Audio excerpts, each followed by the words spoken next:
आणि खरं तर म्हणूनच आम्ही सासू-सुनांना इतक्या जीवाने राहण्याचा प्रयत्न करतो ना. मला असं वाटतं की जे मला भेटलं नाही ना, ते तिला कमी नको पडायला. मला तिला जेवढी खुश ठेवता येईल ना, तेवढी खुश ठेवायची.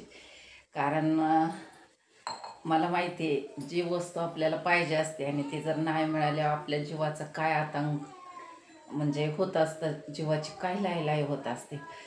म्हणून मी तिला ना सर्व काही देण्याचा प्रयत्न करते. आणि सासूसुना जर खुश असेल ना, घरात लक्ष्मी सुख समृद्धी सर्व काही आपल्या पायाशी लोटंगण घेतं. म्हणून सासूसुनांनी आहे ना, खरंच कधी भांडू नका, अजिबात नका. मन मोकळेप्रमाणे त्या सासूने सुनेला तिची इच्छा सांगा. आणि इच्छा पण अशी की आता रिअल जे चाललंय ते आता पूर्वीचं ना आतात फरक आहे. अहो पूर्वीला आम्हाला डोक्यावर पदर घेऊनच बसावं लागायचं. असं डोक्यावर पदर एवढासा सुद्धा पडत नव्हता आणि पडून द्यायला लागत सुद्धा नव्हता. शेतात खुरपणे चालले तरी डोक्यावर पदर घेऊन बसावंच लागत होतं खुरपायला. कांदा लावायचं म्हटलं तरी. आता कसे कसे ड्रेस घालतात, सगळं चालतं. आणि कसं म्हणजे जसं दुनिया चालली आहे तसं चाललंच पाहिजे. तर आता माझ्या मुली पण घालतात, मग सुनेने का नको घालाय, पण ती नाही घालत. गाऊन आहेत, सर्व काही आहे, पण ती नाही घालत, तर तिला नाही आवडत. पण असो, पण जितका होईल तेवढं ना सासू सुनांनी ना एक जीवाने राहा. सासू सुना जर एकत्र आल्या ना, तर कोणीच तुम्हाला हरवू शकत नाही. या आयुष्यात कोणीच हरवू शकणार नाही तुम्हाला. म्हणून सासू सुना एक व्हा आणि एक राहा. तुम्ही जगाला हरवताल, तुम्ही जगाला नक्की हरवताल, हा माझा शब्द आहे आणि मी अनुभवते. तो माझा अनुभव मी तुम्हाला सांगते. तर चला, आपलं कारलं शिजलंय का पाहू. बोलता बोलता कारलं पण शिजत आलेलं आहे. तर नमस्कार, जोडी सासू सोन्याच्या या चॅनलमध्ये आपल्या सगळ्यांचं खूप खूप स्वागत आहे. तर आज ना आपल्याला करायचं आहे कारलं, अगदी हळदी मिठातलं आणि लिंबू मिरचीतलं. खूप छान होतं हे कारलं. कारण या कारल्याबरोबर माझ्या खूप आठवणी आहेत पहिल्या. मी पाठीमागे एकदा एक व्हिडिओ बनवला होता याच्यावरती, पण त्यावेळेला सबस्क्रायबर खूप कमी होते, काही मैत्रिणी कमी होत्या. आता माझ्या मैत्रिणी खूप वाढल्यात आणि मला आनंद आहे त्याचा. तर त्यांच्याबरोबर मी माझी ना एक स्टोरी शेअर करणार आहे. कारण आत्ताच्या मुली म्हणतात, आता हल्लेलं हे डिवोर्सचं प्रमाण वाढलं आहे. महिन्यात, एक वर्षात डिवोर्स होतात. तर पूर्वीला कसं होतं हे मला तुम्हाला सांगायचं आहे. पूर्वीची जर्नी सांगायची, अगदी माझ्या काळातली. तर पूर्वीला ना असं होतं, सासूरवसनीला जर काही खाऊशी वाटलं ना गरोदरपणात, तर ते भेटत नव्हतं. तर आता ह्या कारल्यावरूनच सांगते. आणि मी कधी आईवडिलांच्या इथं कारलं खाल्लं नाही, मला कधी आवडलंच नाही ते कारलं. वांगं, पालकाची भाजी कधी खायची नाही. पण लग्न झाल्याच्या नंतर मला एक मुलगी झाली. त्यानंतर माझ्या मुलाच्या वेळेस मी प्रेग्नंट होते. त्यावेळेला ना मला कारलं खूप खाऊशी वाटलं होतं. आणि एवढं खाऊशी वाटलं ना, तर मी माझ्या सासूला आणायला सांगितलं. तर त्या बाजार करायच्या ना, पूर्वीला शेतातला माल निघाला की तो घेऊन बाजारच्या ठिकाणी जायचं, विकायचं. संध्याकाळी येताना दुसरा भाजीपाला आणायचा. हे असं म्हणजे घरातलं चालू असायचं. तर मी त्यांना सांगितलं, त्यांनी नाही आणलं. त्या रविवारचा बाजार असतो आमच्या शेजारच्या गावचा. तर त्यानंतर पुन्हा मी दुसऱ्या रविवारी सांगितलं, म्हणलं आत्या आपल्याला कारले आणा ना. म्हणजे त्यावेळेला कारलं थोडंसं महाग होतं. महाग म्हणजे तरी 10 रुपये किलो असेल. 3 रुपये पावशेर असायचं आणि 5ला अर्धा किलो. पण एवढं महागाचं सुद्धा त्यावेळेला आमच्या सासूबाई आम्हाला देऊ शकत नव्हत्या. तर शेतात नव्हतं आपल्याकडं कारलं त्यावेळेला. आणि मग काय, दुसऱ्या रविवार आला. मी दुसऱ्या रविवारी सांगितलं, आत्या मला कारलं खूप खाऊशी वाटतंय, तुम्ही मला कारलं आणा ना. तर त्या म्हटल्या, जन्माचं मागं तुला काय एक एक खावं वाटले. त्यावेळेस मला 3 महिने झाले होते माझ्या मुलाच्या टायमाला. तर तिसरा रविवार पण आला. मी विचारलं, म्हणलं आत्या आज तरी आणा ना कारलं, मला लय खाऊशी वाटले. तर त्यांनी नाही ऐकल्यावारी केलं. तिसऱ्या रविवारी पण नाही आणलं कारलं.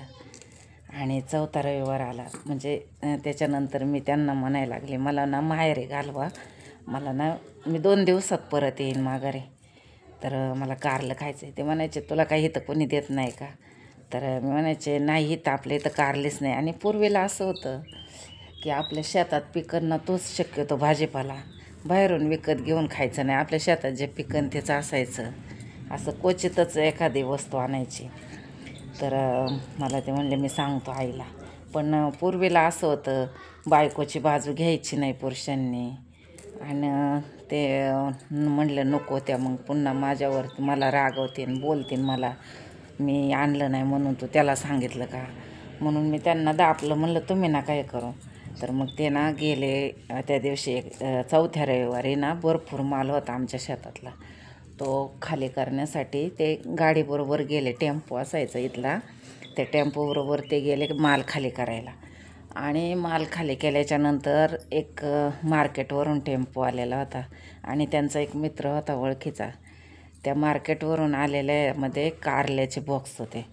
तर त्यातून त्यांनी ना 3-4 कारले काढले. आता ही मी जी कापलेत ना ह्याच्यापेक्षा मोठी मोठी होती ते कारले, मला वाटतं अर्धा किलोचे आसपास असतील. आता ही माझी पावशरच होती, कारण मी म्हणजे थोडं केलं ना चांगलं होतं म्हणून मी आपलं पावशरच आणलेलं. तर त्यांनी ते 3-4 कारले आणली आणि मला ते दिली.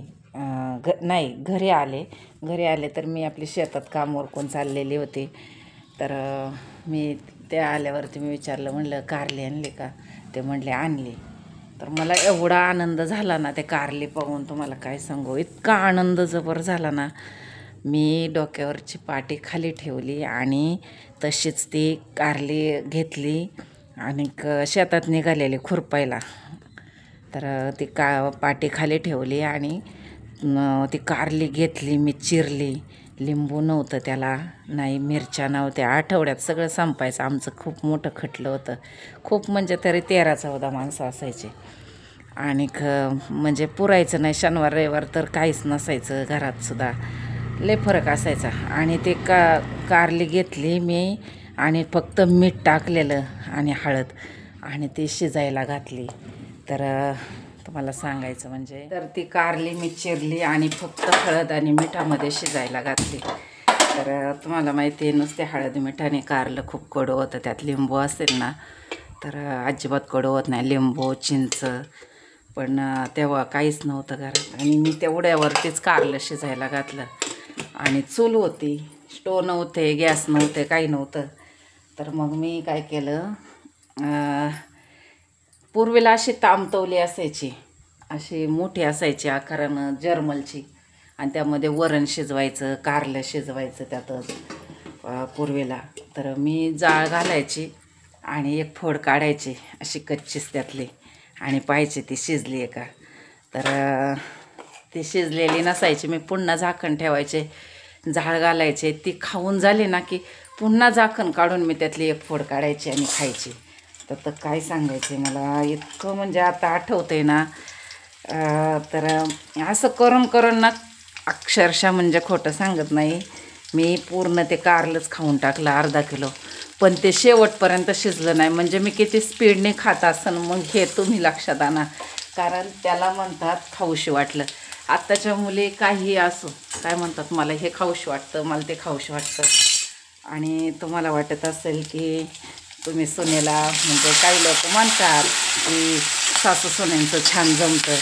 मला असं वाटतं जे मी काढले ना ते माझ्या सुनेला नाही, ज्या नशिबाला नाही यावं. मला माझ्या आयुष्यापेक्षा तिचं आयुष्य सुंदर बनवायचं आहे, की तिला कुठल्याही गोष्टीची कमी न पडावं. जे मला नाही भेटलं ना ते सर्व काही तिला मिळालं पाहिजे, असं अगदी अंतकरणापासून वाटतं मला. तर आता हे जे मी काही सांगितलं आहे ना, हे अगदी म्हणजे अगदी खरं आहे, 100% नाही 1001%. आता मी सांगितलं आहे, रिक्स घेतली आहे, पण माझ्या नंदांना यांना नाही आवडणार मी सांगितलेली ही कहाणी. पण जे खरं आहे त्याला कधीच मरण नसतं. मला कारलं पाहिलं की अजूनही आठवण होती की मला कारलं खायचं होतं. एकतर मी पूर्वीला खात नव्हते आणि जेव्हा खाऊशी वाटलं तर ते मला मिळत नव्हतं. त्याच्यामुळं ना म्हणजे आता यात आपण पाणीच नाही टाकणार, अगदी वाफेवर होऊन देणार. हे बघा एकदम बारीक गॅस केलं आहे मी, एकदम वाफेवरती होऊन देणार. तर हे एकदम सत्य घटना आहे. यात कुठलाही माझं म्हणजे सांगण्याचं असं कोणाचंही मन दुखवण्याचा विषय नाही आहे. पण आता समजून घ्या पूर्वीचे दिवस कसे होते आणि मला माझ्या सुनेला ते दिवस द्यायचे नाहीत. म्हणून मी माझ्या सुनेला खूप जीव लावते आणि ती सुद्धा बिचारी एवढी चांगली आहे ना की ती मला खूप जीव लावते. खूप म्हणजे खूप जीव लावते. म्हणजे आम्ही एकमेकींना सोडून काहीच खात नाही. तर पहा आपलं कारलं शिजत आलं बघा. मी पाणी एवढंसं सुद्धा ओतलं नव्हतं, मिठातच शिजलेलं आहे. लिंबू मीठ टाकलं ना अजिबात कडू लागत नाही कारलं.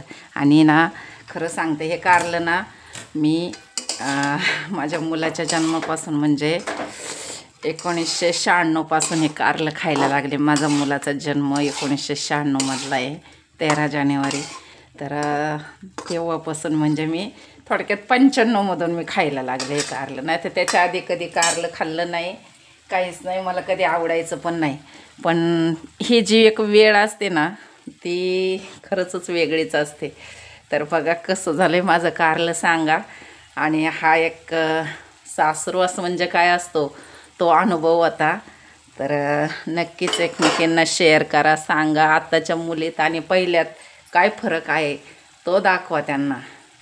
तर चला व्हिडिओ आवडल्यास लाईक सबस्क्राईब करा आणि शेवटपर्यंत पाहिल्याबद्दल खूप खूप धन्यवाद सर्वांचे.